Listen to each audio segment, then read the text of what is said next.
Fully permeable membrane allows anything to cross through it. हर चीज इस मेम्ब्रेन के आर पार जा सकती है। Second is the impermeable membrane. Impermeable का मतलब अपने आसपास ये किसी भी चीज को मूव करने नहीं देता है, कोई भी चीज इसके आर पार मूव नहीं कर सकती। एक सेमी परमिएबल मेम्ब्रेन। सेमी का मतलब होता है सोच नहीं सकता ये क्या जाए या क्या आए, कोई एक स्टेट या कोई एक साइज का पार्टिकल जा सकता है। जैसे छलनी है, छलनी डिसाइड नहीं करती क्या आएगा क्या जाएगा, वो तो ये है कि उसकी छलनी से मैच करता हुआ साइज है तो वो क्रॉस कर जाएगा, उससे बड़ा है तो क्रॉस नहीं करेगा। वो ये सेमी परमिएबल, या तो ये लिक्विड को अलाउ करता है, या ये सॉलिड को अलाउ करता है, या ये स्मॉल पार्टिकल्स को अलाउ करता है। हर एक पार्टिकल को अलाउ नहीं करता। ठीक है, समझ गए। सेमी मीन्स पार्शियल, कुछ चीजें क्रॉस कर जाती हैं depending upon the size, depending upon the state. हर चीज क्रॉस नहीं करती। One is the selectively permeable membrane. Selectively permeable का मतलब होता है जो कुछ चीजों को अलाउ करे, कुछ चीजों को अलाउ नहीं करे। हर चीज ये सोचता है मेरे को इसकी जरूरत है, वो चाहे सॉलिड हो, चाहे लिक्विड हो, चाहे गैसेस हो, चाहे स्मॉलर पार्टिकल हो, चाहे बिगर पार्टिकल हो, किसी भी तरह का पार्टिकल क्रॉस कर सकता है अगर उसकी जरूरत है तो सेल के अंदर, अगर जरूरत नहीं है तो सेल के बाहर। Allows every kind of particle depending upon the requirement. ठीक है। Impermeable कुछ भी क्रॉस नहीं करेगा, fully permeable हर कुछ क्रॉस कर जाएगा, सेमी परमिएबल पार्शियल चीजों को क्रॉस करेगा, और सेलेक्टिव परमिएबल रिक्वायरमेंट के हिसाब से चीजों को क्रॉस करने देगा, अदरवाइज नहीं। अब अगर एक सेल वॉल है, ये हर चीज को अलाउ करता है, this is called a fully permeable. अगर सेल वॉल के बाहर कोई सब्सटेंस डिपॉजिट हो जाए, जैसे लिग्निन, कुछ कभी कभी ऐसा होता है कि सेल वॉल के बाहर कुछ सब्सटेंस डिपॉजिट हो जाता है जिससे हर चीज आनी जानी बंद हो जाती है सेल में। ऐसा होगा तो क्या वो सेल ज्यादा दिन तक सरवाइव कर पाएगी? ज्यादा दिन तक सरवाइव नहीं कर पाएगी। The cell will become dead. ठीक है। कभी कभी प्लांट्स को लिविंग सेल से ज्यादा डेड सेल की जरूरत होती है। जैसे जो सबसे नीचे वाला हिस्सा होता है प्लांट का, उसके ऊपर वजन बहुत होता है, तो वहां मजबूती की जरूरत होती है। तो ये कुछ सेल को इंटेंशनली डेड कर देता है। आपने प्लांट के ऊपर वाला पार्ट देखा होगा जिसको बार्क कहते हैं, अगर आप उसको छील के निकाल भी लेते हो तो प्लांट को कोई फर्क नहीं पड़ता, क्योंकि that cell was not living. वो सेल कैसी थी? डेड। और प्लांट को डेड क्यों बनानी पड़ी? ताकि ऊपर वाले प्लांट को क्या मिल सके? स्ट्रेंथ मिल सके, मजबूती मिल सके। इसलिए वो प्लांट सेल को कैसी करनी पड़ी? डेड। यहाँ तक समझ आ गया? अगर सेल वॉल के बाहर लिग्निन डिपॉजिट हो जाए तो सेल इम्परमिएबल हो जाती है, हर चीज आनी जानी बंद हो जाती है। ऐसी सेल का future tense, the cell will become dead. ऐसा प्लांट करता है ताकि लिग्निन एक तो सीमेंट जितना हार्ड मटेरियल है, वो सेल खुद पत्थर की तरह हार्ड हो जाएगी, जिससे बाकी पूरे हिस्से को स्ट्रेंथ मिलनी शुरू हो जाएगी। तो ये प्लांट इंटेंशनली करता है। सेलेक्टिव परमिएबल, हर एक सेल में एक कवर प्रेजेंट होता है। इस कवर को हम कहते हैं प्लाज्मा मेम्ब्रेन। जब तक एक सेल लिविंग है, ये डिसाइड करता है मेरे को क्या चाहिए क्या नहीं, और जो चाहिए उसको जाने देता है, जो नहीं चाहिए उसको नहीं जाने देता, और जो सेल में फालतू चीजें उनको क्या कर देता है? अगर प्लाज्मा मेम्ब्रेन जिसमें सेल में वो तो डेड हो जाएगा, प्लाज्मा मेम्ब्रेन डेड सेल का हिस्सा, जैसे कि किशमिश सारी सेल्स हैं पर प्लांट से हट चुकी हो तो सारी सेल कैसी हो चुकी? डेड। बादाम की सारी सेल अब कैसी हो चुकी? डेड। जब तक ये प्लांट पे है और प्लांट लिविंग है तब तक ये सारी की सारी सेल सेलेक्टिव परमिएबल होती है, चीजों को आने जाने अपने हिसाब से। प्लांट से हटती सारी सेल कैसी हो गई? डेड। सीड के अलावा सब सेल्स लगभग डेड हो चुकी होती है।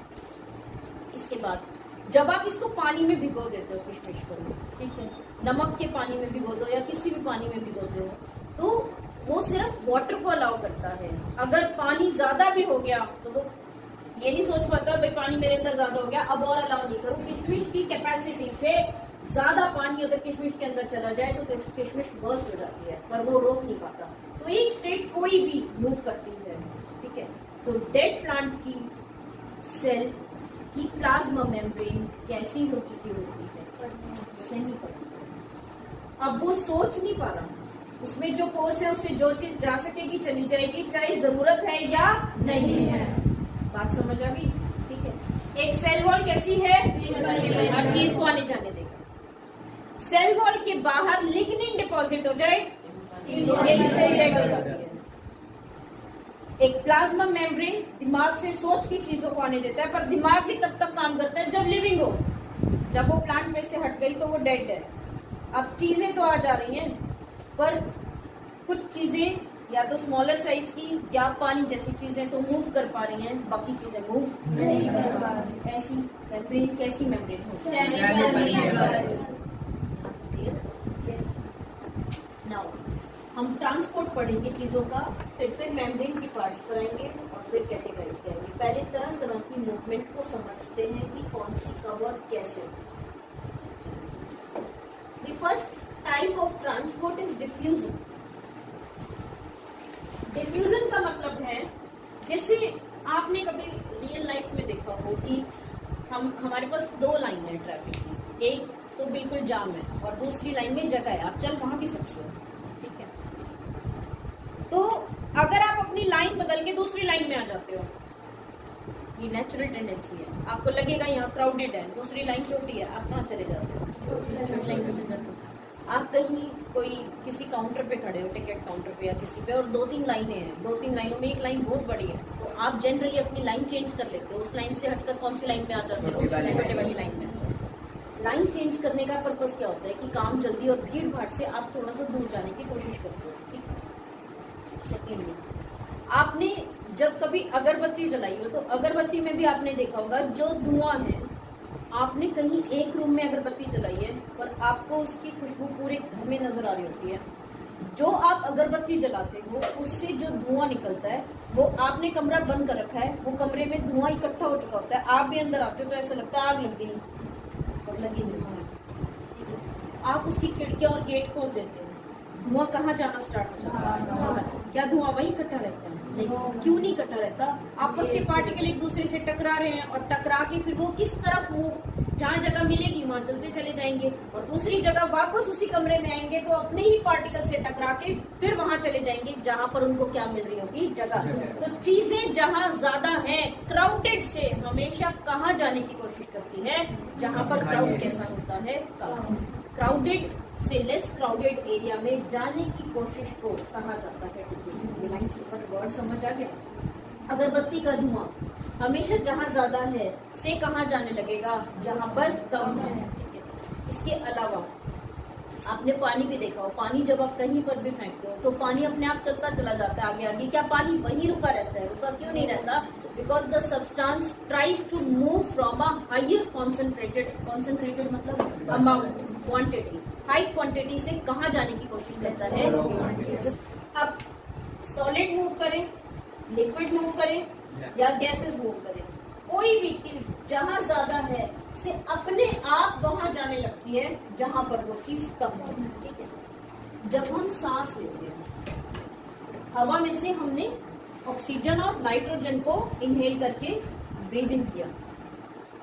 जब हम ऑक्सीजन को ब्रीद इन करते हैं तो हवा में ज्यादा है, जब ऐसी हवा लंग्स में जाती है तो लंग्स को ब्लड वेसल टच कर रही होती है, खून का और हवा का कांटेक्ट होता है, हवा में क्या जाता है, ऑक्सीजन, खून में कम है, अपने आप हवा से किसमें चला जाता है, आपने सिर्फ ऑक्सीजन इनहेल करनी है, आपने सिर्फ उसको ब्लड के कांटेक्ट में लाना है, ब्लड में अपने आप ऑक्सीजन हवा से निकल के चली जाएगी क्योंकि हवा में ज्यादा थी और ब्लड में कम है।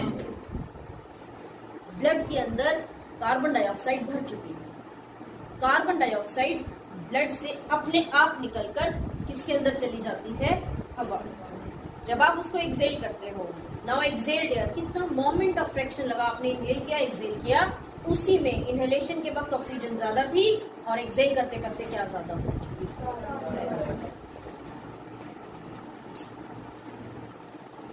Movement of substances from a region of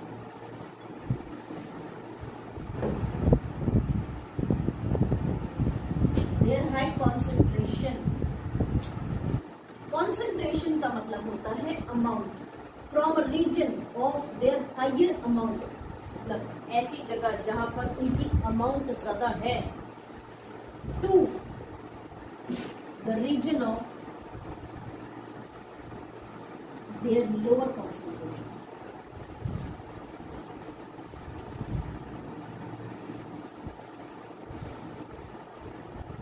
is called process of diffusion.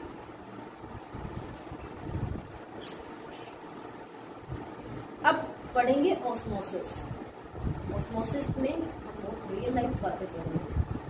Second point, osmosis is a special case of diffusion. जब सॉलिड, लिक्विड, गैसेस तीनों चीजें चल सकती हैं, लेकिन हम एक कंडीशन ऐसी लगा दें जब सिर्फ लिक्विड चल पाएगा, सॉलिड और गैसेस नहीं मूव कर पाएंगे। ऐसी कंडीशन को क्या कहते हैं? किसी भी स्टेट का मूव करना डिफ्यूजन। कोई भी स्टेट है पर मूव अर्चित सिर्फ कौन सा कर पाए? लिक्विड। तो उसको क्या कहा जाएगा?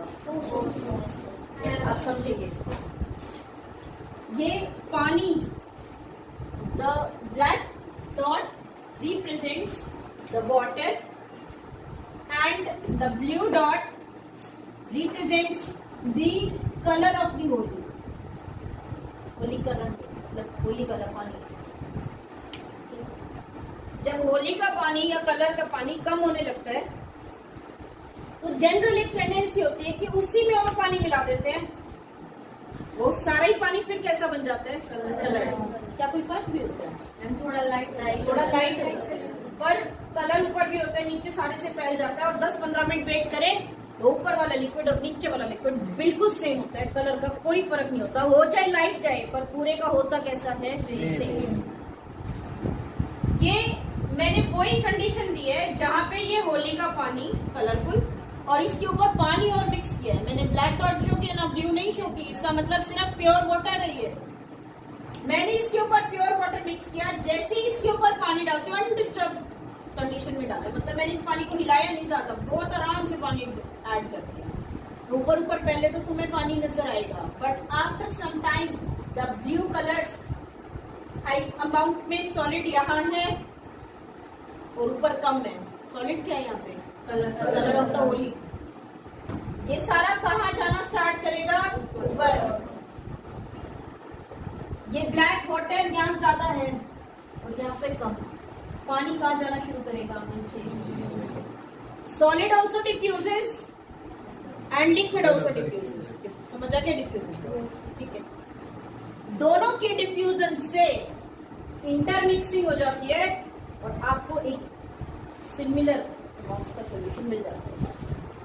ये बात समझ आ गई? यहाँ पे सिर्फ डिफ्यूजन है। मैंने सॉलिड लिक्विड दो चीजें मिलाई, दोनों चीजें चलना शुरू हो गई, इंटरमिक्सिंग चालू हो गई। इनके चलने की वजह से अगर ये नहीं चलते होते सॉलिड नीचे ही रहता, ऊपर नहीं आता, और लिक्विड ऊपर ही पानी नजर आता, आपको उसमें कलर कभी भी नजर नहीं आता। और पानी नीचे नहीं जाता तो कलर हल्का नहीं आता। इसका मतलब पानी भी चल रहा था और सॉलिड भी चल रहा था। दोनों की चलने को हम क्या कहते हैं? डिफ्यूजन। अपने आप चालू हो गया था ना मूव होना, अपने आप जो भी चीज शुरू हो जाए मूवमेंट, उसको कहते हैं डिफ्यूजन।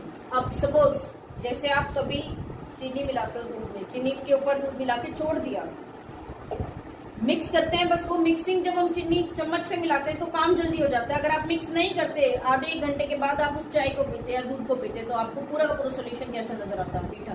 क्यों आता है? क्योंकि चीनी सारी कहाँ आनी शुरू हो जाती है? ऊपर। नीचे से ऊपर आना। हायर है जहाँ, वहां से लोअर में आना। This process is called diffusion. यहाँ तक समझ आ गया? ये जो मैंने रेड से शो किया है, ये मैंने एक सेमी परमिएबल मेम्ब्रेन शो किया है। मैंने अब लिक्विड मिलाने से पहले एक मैम्ब्रेन लगा दी। एक छलनी का कपड़ा आता है, अगर आपने कभी ऑब्जर्व किया, वो लगा दिया suppose.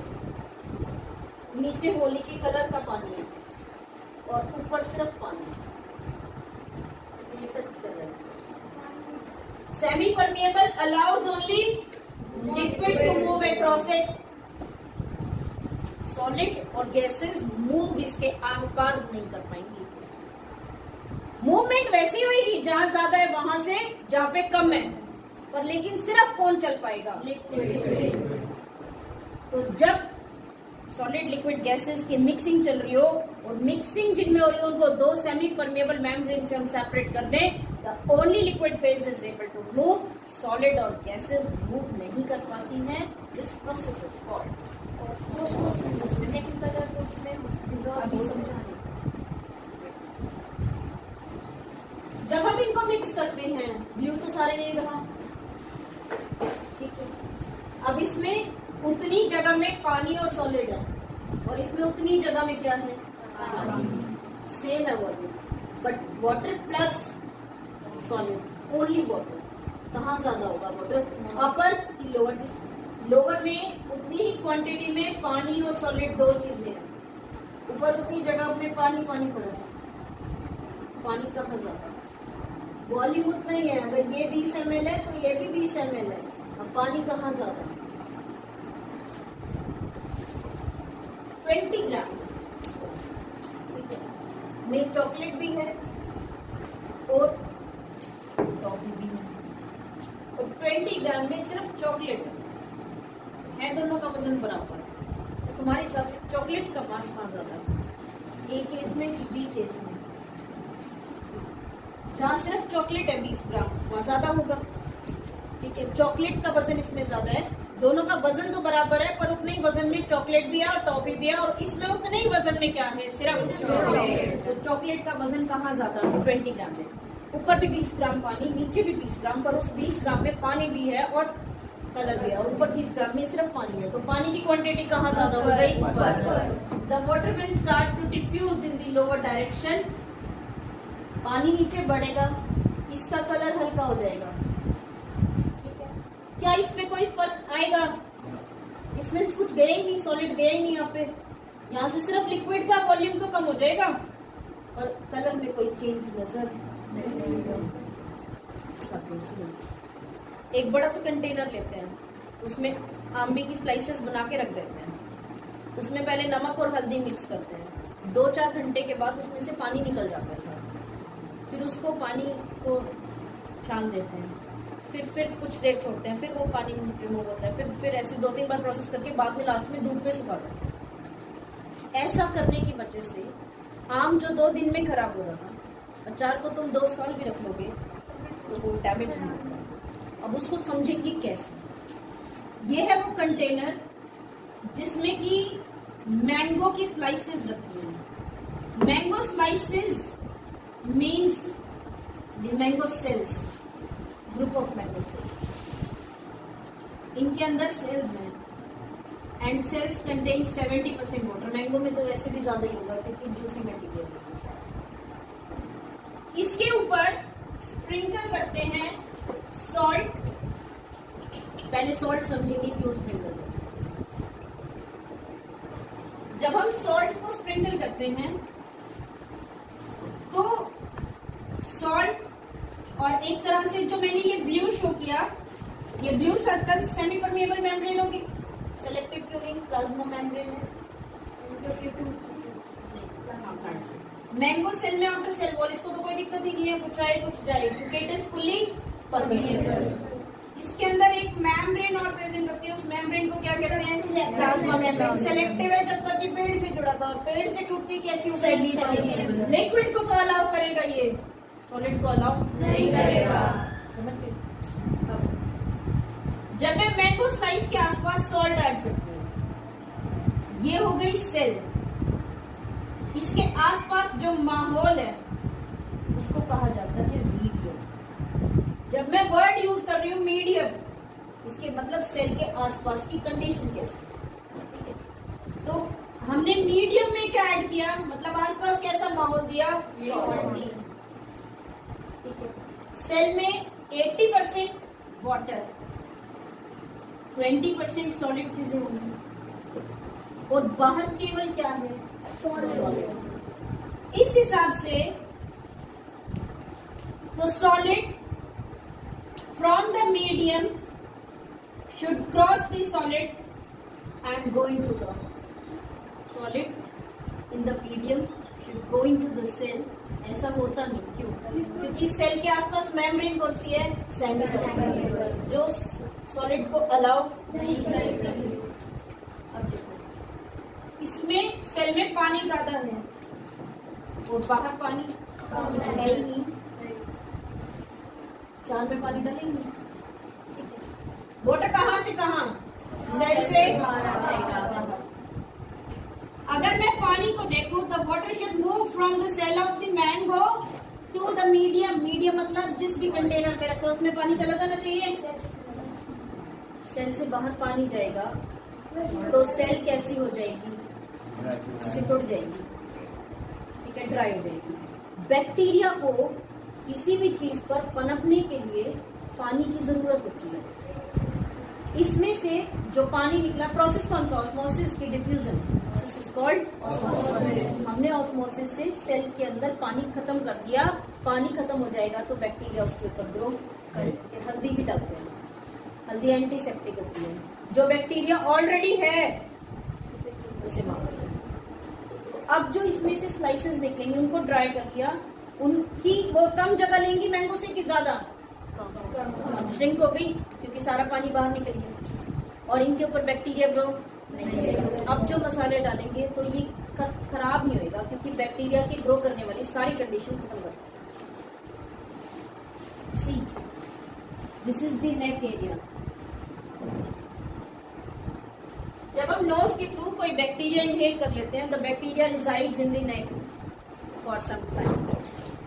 After that bacteria goes into the body. यहाँ पे कुछ बैक्टीरिया था, ये आपको पहले गले में दर्द होता है, उसके बाद आपको कफ स्टार्ट होता है। फर्स्ट प्रोसेस वायरल का गले में दर्द।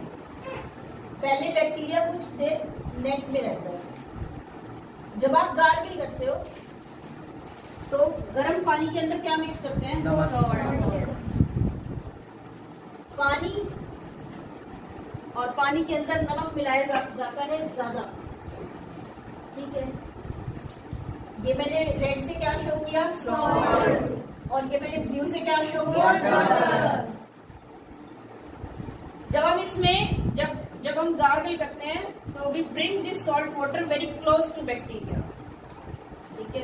गर्दन मम्मी कहती है ना ऊपर करके ढंग से गार्गल कर, वो आप बहुत क्लोज लेके आते हो।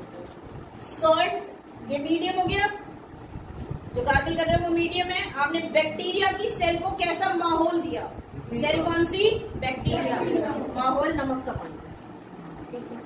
नमक के पानी में नमक ज्यादा, और बैक्टीरिया सेल में, किसी भी सेल में कितना परसेंट वाटर, देखा जाए तो यहाँ सॉलिड क्वांटिटी हाई और सेल में the solid quantity is low. पर क्या सॉलिड चल पाएगा, नहीं, क्योंकि बैक्टीरिया सेल के आसपास जो मेम्ब्रेन है वो लिक्विड को अलाउ करेगा, सॉलिड को अलाउ नहीं करेगा। यहाँ पर लिक्विड क्वांटिटी लो और सेल में लिक्विड क्वांटिटी हाई। लिक्विड चल पाएगा ना, चलने की क्या डायरेक्शन है, ज्यादा से कम। चल सब सकते हैं ज्यादा से कम, पर अगर सेमी परमेबल लगा दी तो सिर्फ कौन चल पाएगा, liquid. The liquid from high concentration goes to low concentration. Bacteria cell से पानी निकलकर कहाँ जाने लग जाएगा, ठीक है, समझ गए। बैक्टीरिया में पानी कम होएगा तो बेहोश होने शुरू हो जाएंगे, ठीक है। वो पानी आपने बाहर फेंक दिया, पानी को बाहर क्यों फेंकते और गर्म पानी क्यों, ऑस्मोसिस समझ आ गई। ऑस्मोसिस से बैक्टीरिया सेल का वाटर कम हुआ और वो बेहोश हो गई। बेहोश होने के बाद गर्म पानी ऐसा एटमॉस्फेयर क्रिएट करता है, एक तो गर्मी तेज हो और पानी कम हो जाए बॉडी में, डेथ का कारण भी हो सकता है, धूप तेज और वाटर डिहाइड्रेट, तो डेथ हो गई बैक्टीरिया। अगर आप ये पानी पी जाते हो तो अधमरे से बेहोश से ये बैक्टीरिया बॉडी के अंदर चले जाते हैं। बॉडी के अंदर जाने के बाद दे कैन अगेन ग्रो। अगर बेहोशी टूट गई, होश में आए, फिर पेट खराब हो जाएगा। तो द वाटर इज वाटर के साथ इनकी डेड बॉडीज सब निकल जाती हैं। तो इट हैज अ साइंटिफिक, ठीक है, समझ गए। अच्छा, वाटर प्यूरिफायर को क्या कहते हैं?